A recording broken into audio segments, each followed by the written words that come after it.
Student, welcome back to my channel. कैसे हैं आप सब? आई होप सब लोग अच्छे होंगे। तो आज हम लोग का एक चैप्टर है जिसका नाम है माइक्रोब्स इन ह्यूमन वेलफेयर। इसके बारे में हम जानेंगे कि बहुत इंपॉर्टेंट टॉपिक है, क्योंकि इसमें सभी अगर देखा जाएगा तो 7 नंबर के क्वेश्चन जो है आपके एग्जाम में आते हैं। चलिए देखा जाए। माइक्रोब्स इन ह्यूमन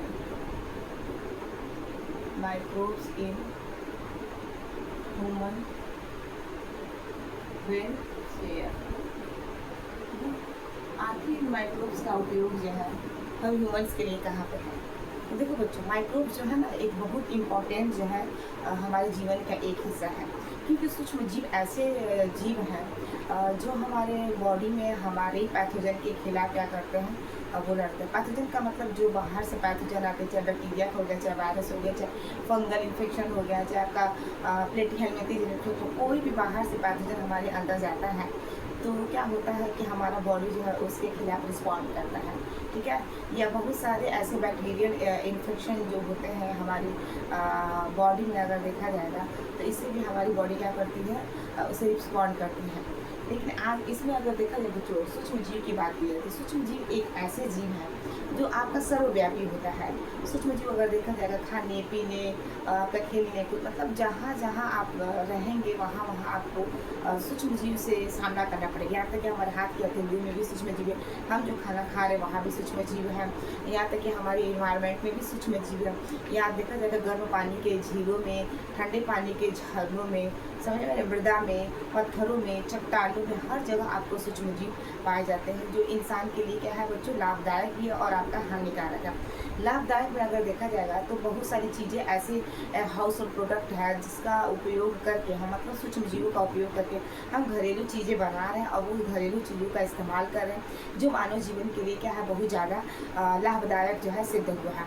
वहीं आपका हानिकारक चीज़ों के बारे में बात किया गया, हानिकारक सूक्ष्म जीव के बारे में, तो बहुत सारे ऐसे सूक्ष्म जीव हैं जो मानव के लिए बहुत ज़्यादा हार्मफुल साबित हो रहा है, ठीक है। जैसे बैक्टीरियल इन्फेक्शन वगैरह हो जाती है आपकी, बैक्टीरिया से diarrhoea, loose motion, diphtheria, leprosy, ये सारी जो आपके इन्फेक्शन होता है बैक्टीरियल इन्फेक्शन होता है। अब ये बैक्टीरियल इन्फेक्शन यानी कि जब हमारे बॉडी में जाता है, पैथोजन जब हमारे बॉडी में एंटर करता है तो हमारा ही इम्यून सिस्टम जो है उसके खिलाफ रिस्पॉन्ड करता है। तो सोचिए हमारे लिए सूक्ष्म जीव कितना ज़्यादा इम्पॉर्टेंट है। तो सोचो सूक्ष्म जीव एक इम्पॉर्टेंट पार्ट है हमारे जीवन का, ठीक है।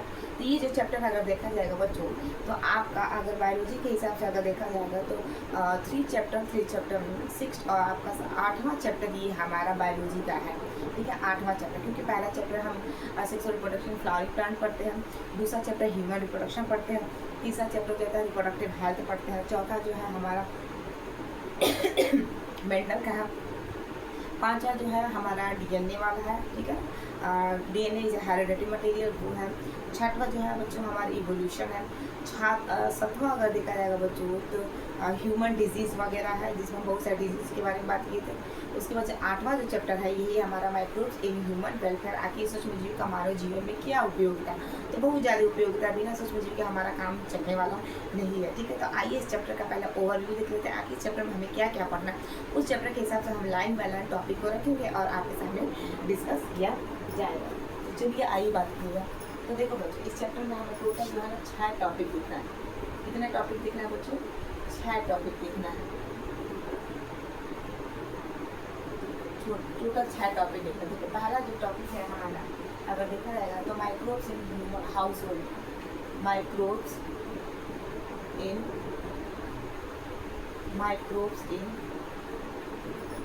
House hold.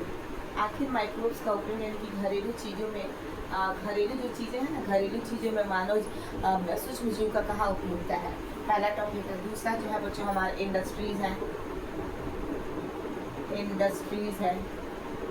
ठीक है। तीसरा अगर देखा जाएगा बच्चों, ठीक है, तो तीसरा अगर देखा जाएगा तो क्या है बच्चों, हमारा सीवेज ट्रीटमेंट है, सीवेज ट्रीटमेंट है, ठीक है। 5वां अगर देखा जाएगा तो हमारा क्या है, बायोगैस है, बायोगैस है आपका, ठीक है। 5वां अगर देखा जाएगा आपका बायो कंट्रोल आपका एजेंट है, बायो कंट्रोल एजेंट है। इसके बाद से आपका क्या है बच्चों, बायो फर्टिलाइजर्स हैं। यहाँ पे हम ऐसे लिख देते हैं बच्चों, इसको यहाँ लाते हैं, यहाँ बायो फर्टिलाइजर।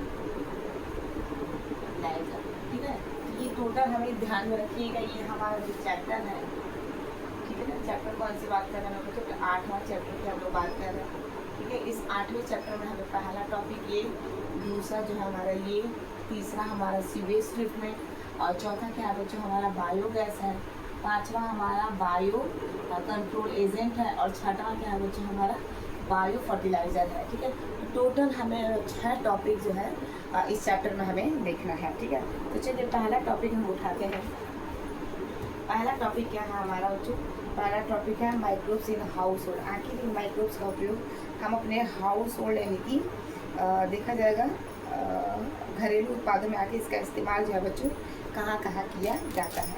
ठीक है, तो इस हाउस होल्ड में अगर देखा जाएगा तो पहला कौन होता है बच्चों हमारा दही होता है। क्या होता है, दही होता है।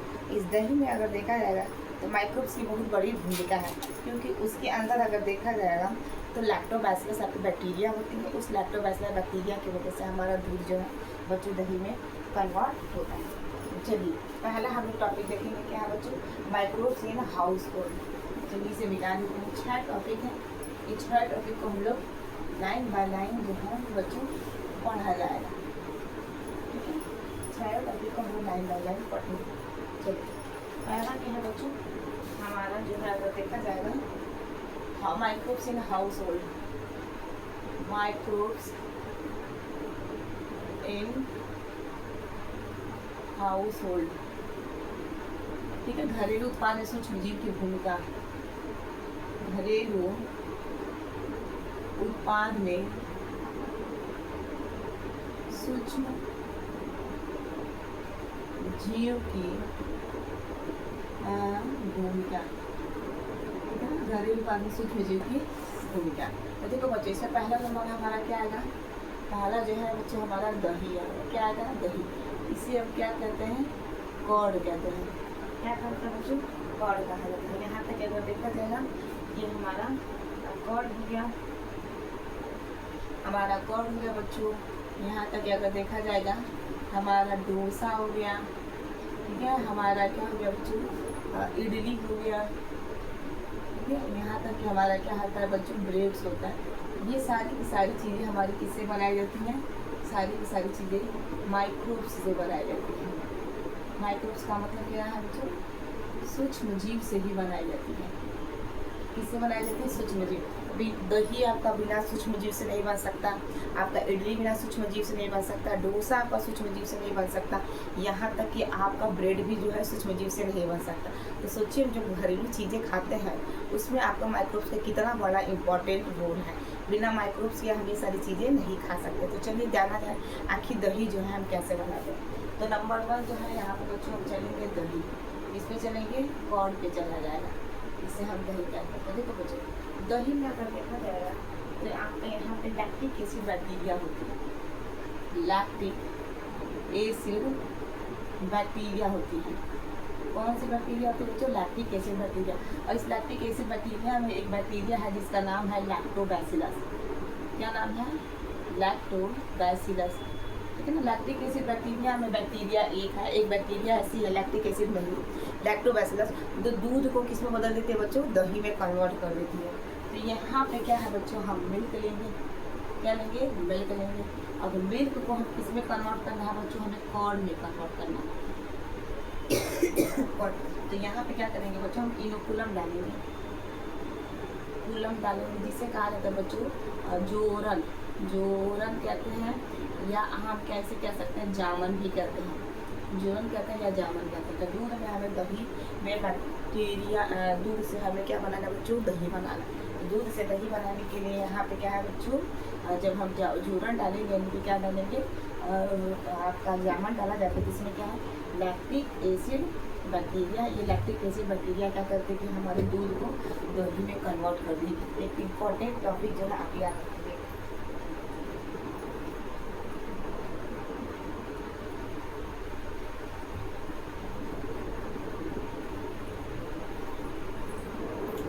एक एक बात और याद रखिएगा, ये जो आपकी दही होती है ना, इसमें हज़ारों करोड़ों क्या होती है आपकी लैक्टिक एसिड जो है बैक्टीरिया होती है, हज़ारों, ठीक है ना, करोड़ों, ठीक है बच्चों, हज़ारों करोड़ों आपकी क्या होती है, हज़ारों करोड़ों बैक्टीरिया होती है, हज़ारों करोड़ों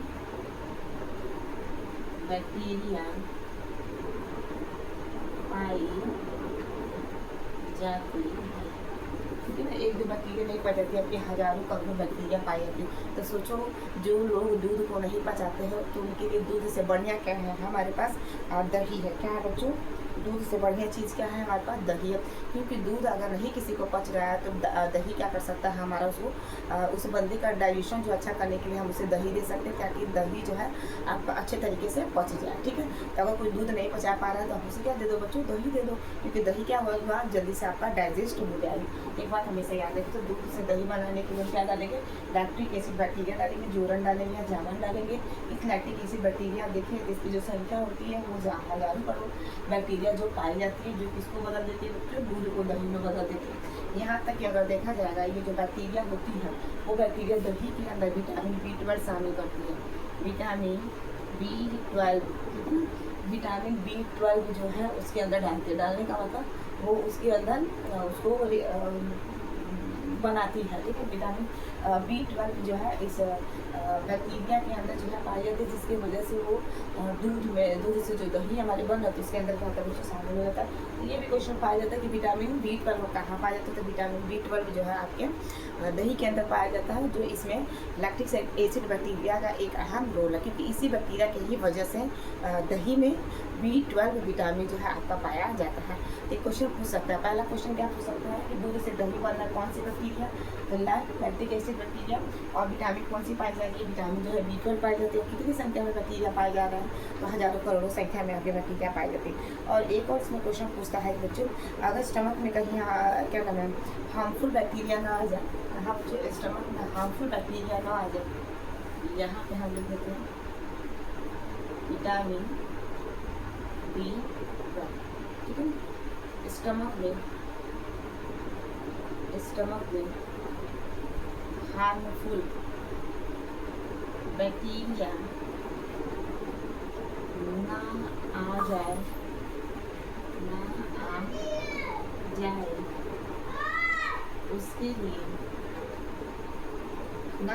जाए उसके लिए ये इसके लिए क्या करता है बच्ची, ये फाइट करता है, ये फाइट करता है, अर्थात ये इन्फेक्शन से बचाता है, अर्थात ये इन्फेक्शन से बचाता है। समझ आ रही है ना, स्क्रीनशॉट करिए।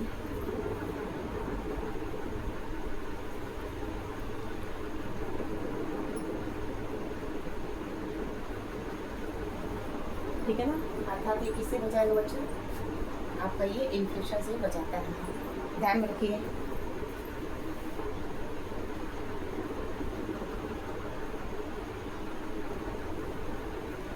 ठीक है, तो इन्फेक्शन से बचाने वाला कौन है बच्चों, ये है। चलो अगला हमारा क्या है बच्चों, इसके स्क्रीनशॉट लेने के बाद हम दूसरा देखेंगे, क्या देखेंगे, इडली डोसा देखेंगे, उसके बाद से ब्रेड देखेंगे।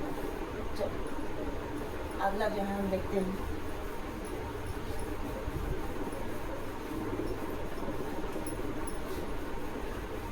क्या है बच्चों, हमारा इडली डोसा है। देखो इसके पहले हम ब्रेड देख लेते हैं, ये हमारा दही देख लिया, हम क्या देख रहे हैं बच्चों, ब्रेड। आओ हम ब्रेड देखते हैं। देखो ब्रेड का अगर देखा जाए बच्चों तो क्या होता है, ब्रेड जो है हमारा कार्बोहाइड्रेट होता है, आटा क्या होता है, आटे मैदे से ही ना हम ब्रेड बनाते हैं। तो क्या करेंगे, सबसे पहले हम आटे लेंगे, मैदा लेंगे, और उस आटे मैदे के अंदर क्या होता है बच्चों, ग्लूकोज होता है, ठीक है। यानी कि क्या होता है बच्चों, स्टार्च होता है। क्या होता है, हमारा स्टार्च होता है। अब स्टार्च में अगर देखा जाएगा तो ये स्टार्च हमारा किसी में आगे चल के बदलता है, ग्लूकोज में बदलता है। किसमें बदलता है बच्चों, ग्लूकोज में बदलता है।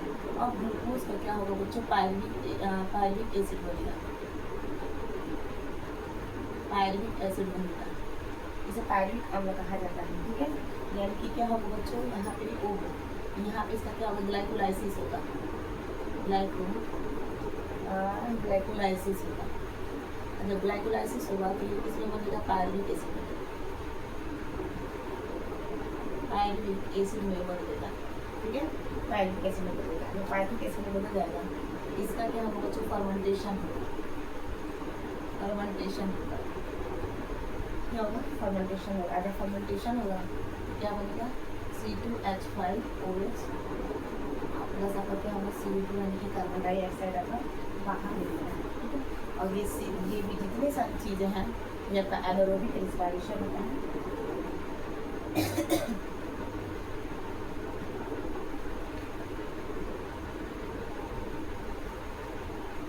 एनारोबिक रिस्पायरेशन जिसमें आपका ऑक्सीजन कम यूज होता है, ठीक है। तो देखो बच्चों क्या है इसमें, ध्यान से देखो कैसे क्या हो रहा है। क्योंकि जब हम ब्रेड बनाते हैं तो ब्रेड हमारा आटे से बन सकता है, मैदे से बन सकता है। उसके अंदर क्या होता है बच्चों, स्टार्च होता है। क्योंकि जब हम स्टार्च जब होगी उसके अंदर तो हम यहाँ पे क्या डालेंगे बच्चों, यहाँ पे हम ईस्ट डालते हैं। क्या डालते हैं, ईस्ट डालते हैं, जिससे क्या नाम होता है, सैक्रोमाइसिस सेरेवेसी होता है। क्या होता है बच्चों, सैक्रोमाइसिस सेरेवेसी होता है। यहाँ पे स्टार्च जब हम डालेंगे यहाँ पे स्टार्च यानी कि ये जो है हम क्या डालेंगे बच्चों, यहाँ पे ईस्ट डालेंगे। क्या डालेंगे, ईस्ट, सैक्रोमाइसिस सेरेवेसी। इस ईस्ट का नाम है सैक्रोमाइसिस सेरेवेसी, सैक्रोमाइसिस सेरेवेसी। तो देखो बच्चों हमारा क्या है, हमने स्टार्च, हमने ब्रेड लिया, ब्रेड हमें बनाना है, हमने क्या लिया, आटा लिया, चाहे मैदा लिया, उसके अंदर हमारा स्टार्च पाया जाता है। स्टार्च से ही हमारा आगे चल किया, वो स्टार्च के अंदर क्या होता है बच्चों, हमारा ग्लूकोज होता है। अब इस ग्लूकोज के अंदर हम क्या डालेंगे बच्चों, जब ईस्ट डाल देंगे, यानी कि आटे या मैदे के अंदर जब हम ईस्ट डाल देंगे तो ईस्ट डालने के बाद क्या होगा बच्चों, उसको ग्लाइकोलाइसिस होगा, यानी कि स्टार्च जो हमारा क्या हो जाएगा बच्चों, टूट जाएगा। जब टूटेगा तो वो किसमें बदल जाएगा बच्चों, हमारा पायरुविक एसिड में बदलेगा। सिंपल सी बात है, हमने आटा लिया या मैदा लिया, लेने के बाद क्या करेंगे, उसके अंदर हम ईस्ट डाल देंगे। उस ईस्ट का नाम है सैक्रोमाइसिस सेरेवेसी। जब हम डाल देंगे बच्चों तो जो हमारा आटा है जिसके अंदर स्टार्च पाया जा रहा है, अब स्टार्च ग्लूकोज में कन्वर्ट होगा, और फिर ग्लूकोज से क्या होगा, क्योंकि जैसे ग्लूकोज है उसके अंदर, सैक्रोमाइसिस सेरेवेसी हमने स्टार्च आपका ईस्ट डाल दिया तो ये हमारा ग्लूकोज का भी खंडन हो जाएगा। ग्लूकोज का क्या होगा, विखंडन होगा, आगे हमारा ग्लूकोज जो है पायरुविक एसिड में टूट जाएगा। तो टूटने की क्रिया को यहाँ पे ग्लाइकोलाइसिस कहा जाता है, ठीक है। तो पायरुविक एसिड होगा। अब पायरुविक एसिड के बाद क्या होगा बच्चों, इसका फर्मेंटेशन होगा। फर्मेंटेशन का मतलब क्या होगा, इसके अंदर उस आटे के अंदर तेजी से क्या बनेगा आपका बच्चों, एथिल अल्कोहल बनेगा और आपका कार्बन डाइऑक्साइड बनेगा। तो आपने देखा होगा कि जब हम आटे और मैदे को जब गूंथ के रखते हैं तो उसके अंदर क्या होता है, उसके ऊपर आपको होल दिखाई देता है। जो होल दिखाई देता है, छोटा बड़ा या होल जो दिखाई देता है, वो होल आपको कार्बन डाइऑक्साइड का रिप्रेजेंट करे। मतलब उस होल से आपका CO2 क्या होता है बच्चों, बाहर निकलता है। CO2 कार्बन डाइऑक्साइड के बाहर निकलने के वजह से ही वो हमारा जगह जो होता है आपका गड्ढा पड़ जाता है। जितना ज़्यादा CO2 निकलेगा वो जगह उतना वहाँ पे वो ज़्यादा गड्ढा होगा, जितना कम CO2 निकलेगा तो कम आपका गड्ढा होगा। तो वो गड्ढा आपके CO2 के निकलने की रिप्रेजेंट कर रहा है, CO2 के निकलने की दशा को बता रहा है, ठीक है बच्चों। तो यहाँ पे ये बोलेगा। अब यहाँ पे ये मतलब बोलेगा कि मैम जब ब्रेड बनता है तो क्या ब्रेड के अंदर दारू होता है क्योंकि C2H5OH बन रहा है? जी बिल्कुल नहीं, क्योंकि जो हमारा ब्रेड बनता है, जब हम उस ब्रेड को जब हम बेक करते हैं किसी ओवन के अंदर तो क्या होता है, C2H5 जो हमारा एथिल अल्कोहल वो आपका भाप बन के क्या हो जाता है बच्चों, उड़ जाता है। तो ब्रेड के अंदर कोई भी हमारे रसायन पदार्थ एथिल अल्कोहल आपकी नहीं पाई जाती है, ठीक है। तो आप याद रखेंगे। यहाँ से एक क्वेश्चन ये पूछता है कि आपकी ब्रेड बनाने के लिए हम कौन से ईस्ट का प्रयोग करते हैं, तो सैक्रोमाइसिस सेरेवेसी। क्योंकि इस ईस्ट को जैसे ही हम स्टार्च आटा के अंदर डाल देंगे वहाँ पे तुरंत ये क्या कर देगा, उसका ग्लाइकोलाइसिस होकर पायरुविक एसिड बना देगा। और फिर पायरुविक एसिड से क्या होगा, वो फर्मेंट होगा, मतलब वो फूल जाएगा। फर्मेंटेशन का मतलब क्या होता है कि फूल जाना, आटा हमारा फूल जाएगा और उसके अंदर क्या होता है, बहुत ज़्यादा मात्रा में आपका कार्बन डाइऑक्साइड गैस भर जाएगा और क्या होगा बच्चों, इसके अंदर एथिल अल्कोहल बन जाएगा, CO2 बाहर गैस निकल जाती है। और जब हम आटे को या मैदे को जब हम बेक करते हैं तो हमारा C2H5 जो एथिल अल्कोहल है बच्चों उड़ जाता है, ठीक है। तो 2 क्वेश्चन हो गया। एक आपका दही वाला क्वेश्चन याद रखना, लैक्टोज एसिड बैक्टीरिया पाई जाती है और ये लैक्टोज एसिड बैक्टीरिया हमारा विटामिन B12 बनाती है। तीसरा हजारों करोड़ बैक्टीरिया जो है इसके अंदर पाई जाती है। तो 2-3 क्वेश्चन वहाँ से हो सकता है। अब ब्रेड बनाने के लिए बस याद रखिएगा ईस्ट का नाम सैक्रोमाइसिस सेरेवेसी, इस ईस्ट का नाम याद रखिएगा, सेक्रोमाइसिस सेरेस। ठीक है ना। चलिए अगला जो है हमारा क्वेश्चन, आइए हम देखते हैं इडली डोसा कैसे बनाते हैं। तो आप इसका स्क्रीनशॉट लेना चाहते हैं, स्क्रीनशॉट आप ले सकते हैं। चलो बच्चों आइए हम देखते हैं इडली डोसा कैसे बनाते हैं। देखो बच्चों, इडली डोसा बनाने के लिए अगर देखा जाएगा तो बिल्कुल सेम प्रोसेस है। सेम प्रोसेस का मतलब अगर देखा जाएगा, इडली डोसा अगर बनाना है तो इडली डोसा बनाने के लिए क्या करते हैं बच्चों, हमारा ये भी सिमिलर है। यानी कि अगर देखा जाए इडली डोसा बनाने के लिए हमें किसी ईस्ट की आवश्यकता नहीं होती है। आप याद रखिएगा, क्या बनाना है बच्चों, हमारा ये क्वेश्चन है, हम चलेगा इडली और डोसा। इडली और क्या है बच्चों, हमारा डोसा। ठीक है ना। तो इडली डोसा का देखा जाएगा बनाने के लिए, इडली डोसा बनाने के लिए हमें किसी ईस्ट, ठीक है ना, या कवक, ईस्ट या कवक की आवश्यकता, ईस्ट या कवक की आवश्यकता नहीं पड़ती, बल्कि हम इसे बैक्टीरिया की सहायता से, किसकी सहायता से बच्चे, बैक्टीरिया, जैसे बैक्टीरिया को हम क्या कहते हैं, जीवाणु, जीवाणु की सहायता से बना सकते हैं। बिल्कुल आसान है। क्योंकि देखो बच्चे, इडली और डोसा बनाने के हमें क्या चाहिए होता है, हमें दाल चाहिए होता, चावल चाहिए होता, उसको हम पीसते हैं, पीसने के लिए फिर रात भर क्या कर देते हैं, छोड़ देते हैं। तो जब हम छोड़ते हैं ना, तो इन्वायरमेंट में क्या है बच्चों, हमारा बैक्टीरिया, वो बैक्टीरिया तुरंत एंटर कर जाता है कहाँ पे, हमारे इडली और डोसा के अंदर, और उसको क्या कर देता है, फर्मेंट कर देता है। याद रखिएगा, ये नेचुरल बैक्टीरिया है।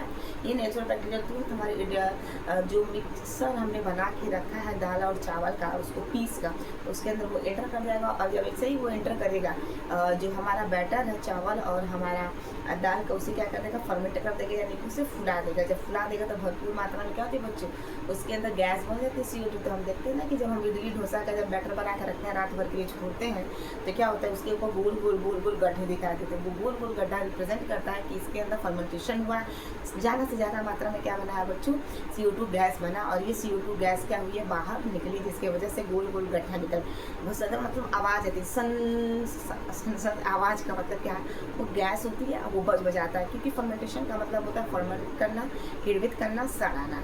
ठीक है। तो जितना ही ज़्यादा वो फर्मेंट होगा, वो उतनी ही ज़्यादा मात्रा में उसके अंदर फ्लेवर आएगी इडली और डोसा का, तभी आप इसे खा सकते हैं। यानी कि ये सारी जो डिशेज होती हैं, ये साउथ इंडियन डिशेज होती हैं, जिसका हम उपयोग अपने रूटीन में करते हैं। रूटीन का मतलब डेली रूटीन में नहीं किया जाता है। ठीक है। चलिए, तो 2 क्वेश्चन आपका यहाँ पे हो गया है। एक आपका दही हो गया, आपका इडली डोसा हो गया, और आपका क्या हो गया, ब्रेड हो गया। तो 3 क्वेश्चन आपका यहाँ पे हो गया है।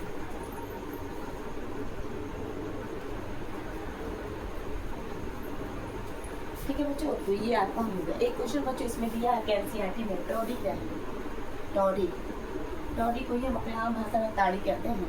ताड़ी क्या कहते हैं बच्चों, ताड़ी। देखो ताड़ी जो है ना हमारा, ये साउथ इंडियन ड्रिंक है, साउथ इंडियन ड्रिंक है, साउथ इंडियन ड्रिंक है, जो पाम सैप से निकाली जाती है, जो पाम सैप से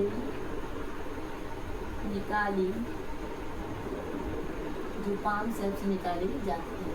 पाम से जानते हो, पाइनस का पेड़ देखा, पाइनस का, पाम का पेड़, चीड़ का पेड़ देखा ना, तरकुल का पेड़ जानते हो, तरकुल, पाम जिसे कहा जाता है पाम। तो उसी पाम पेड़ के सैप होती है, यानी कि उसके गड्ढे को जैसा मुझे काटेंगे ना, तो क्या होता है, उसके अंदर से सैप निकलता है, मतलब लिक्विड निकलता है। ठीक है।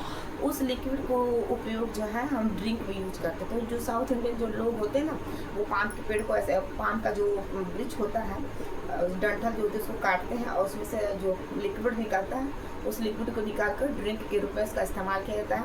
लेकिन जब इस ड्रिंक को आप कुछ समय के लिए रख दें, या एक रात के लिए रख देंगे, तो ये फर्मेंट हो जाएगा। जब फर्मेंट हो जाएगा तो इसके अंदर एथिल अल्कोहल बन जाएगा, इस टॉडी के अंदर एथिल अल्कोहल बन जाएगा, जिससे वो आपको क्या लाएगा, नशा लाएगा। तो आप इस टॉडी को याद रखिएगा कि टॉडी क्या है। ठीक है। तो टॉडी आपका इट्स साउथ इंडियन सैप है, which is fermented by palm SAP. क्या है, it is south Indian, it is a South Indian sap which is fermented wine, which is a fermented wine, palm sap, palm के पेड़ से निकाली जाती है। इस तौड़ी को कहाँ से निकालते हैं बच्चों? पाम के पेड़ से निकालते हैं। जो साउथ इंडिया के जो लोग होते हैं ना, इसे ड्रिंक के रूप में इसका इस्तेमाल करते हैं। लेकिन जब इसे ताज़ी पिएंगे तो कोई आपको नशा वगैरह नहीं लगेगा। जब इसे कुछ घंटे के लिए या एक दिन के लिए आप इसे छोड़ देंगे, इसके अंदर फर्मेंट हो जाएगा, यानी फर्मेंटेशन की क्रिया हो जाएगी, जिसके अंदर बहुत सारी मात्रा में एथिल अल्कोहल बनेगा और CO2 गैस बनेगा। तो गैस तो आप दूर जाएगी और एथिल अल्कोहल आपको नशा लाएगा।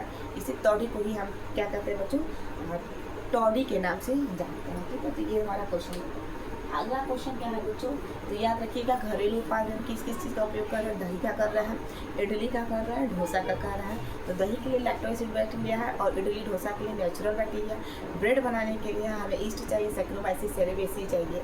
ठीक है, ये हो गया। और तौड़ी जो है साउथ इंडियन आपका ड्रिंक जो पाम सैप से निकाली जाती है, which is fermented by palm SAP से ही इसको फर्मेंट करके निकाला जाता है। अगला क्वेश्चन है बच्चों चीज़। ठीक है ना, चीज़ पे भी क्वेश्चन होता है, क्योंकि हम चीज़ खाते हैं। आपने टॉम एंड जेरी वाला कुछ देखा होगा ना, जो TV में आता है बच्चों वाला कार्टून जो चैनल आता है टॉम एंड जेरी, इसमें जो पनीर खाते हैं ना, तो कुछ पनीर ऐसे होते हैं, बड़े बड़े जो चीज़ होते हैं, उसमें गोल गड्ढा होता है। वो जो गोल गड्ढा होता है ना, वो क्या होता है, फर्मेंट करके उसको बनाई जाती है चीज़ को। इसमें क्या होता है, बहुत ज़्यादा मात्रा में कार्बन डाइऑक्साइड गैस निकलती है और कार्बन डाइऑक्साइड गैस के निकलने की वजह से उस चीज़ में गोल गड्ढा होता है। तो चीज़ भी बच्चों ऐसे ही बनाई जाती है, माइक्रोब्स की सहायता से ही बनाई जाती है। तो आइए देखते हैं कि चीज़ बनाने के लिए किस ईस्ट का प्रयोग जो है किया जा रहा है। आइए देखते हैं चीज़। तो जितना सारा ये क्वेश्चन है ना, आप लोग इसको ध्यान में रखिएगा। तो हमारा दही है, डोसा था, इडली था, ब्रेड था, और क्या है बच्चों चीज़। ठीक है, चीज़ को हम क्या कहते हैं बच्चों? पनीर कहते हैं। क्या कहते हैं? पनीर कहते हैं। ज़्यादा नाम तो देखो बच्चों, ये है आपका पनीर का नाम है और प्रोपियोनी नाम लिख देना। प्रोपियोनी बैक्टीरियम सेरेबेसी, बैक्टीरियम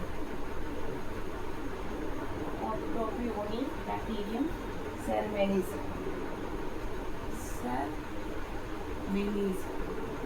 ठीक है ना, ये आपकी ये पनीर होगी। ठीक है, प्रोपियोनी बैक्टीरियम सेरेमेनीज। और दूसरा क्या बच्ची? रॉकफोर्ट जो है आपकी चीज़ है। एक आप पे क्या है बच्चों?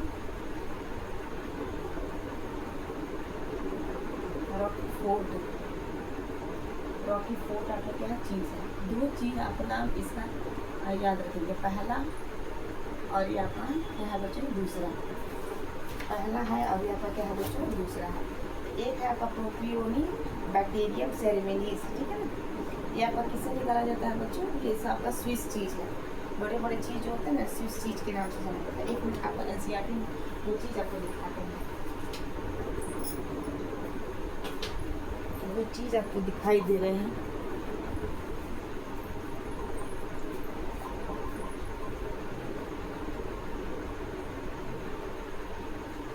एक मिनट। हाँ बच्चे, दो चीज़ है, नाम याद रखो। तो आपका दो चीज़ है, चीज़ आपका दो है। इसको हम मिटा देते हैं। कौन कौन सा चीज़ है बच्चों? दो चीज़ है। ये चीज़ CHEES, दो तरह का आपका चीज़ है। एक आपका लड़का स्विस चीज़ है, एक रॉकफोर्ट चीज़ है। स्विस चीज़, एक आपका स्विस चीज़ है, एक आपका रॉकफोर्ट चीज़ है। ROUEFORT चीज़। ये दोनों चीज़ अलग अलग आपके ईस्ट से बनाई गई और आपका फंगस से बनाई गई है। इसका नाम दोनों अलग है। ये स्विस चीज़ में अगर देखा जाएगा तो प्रोपियोनी बैक्टीरियम, याद रखना, प्रोपियोनी बैक्टीरियम सेरेमेनीज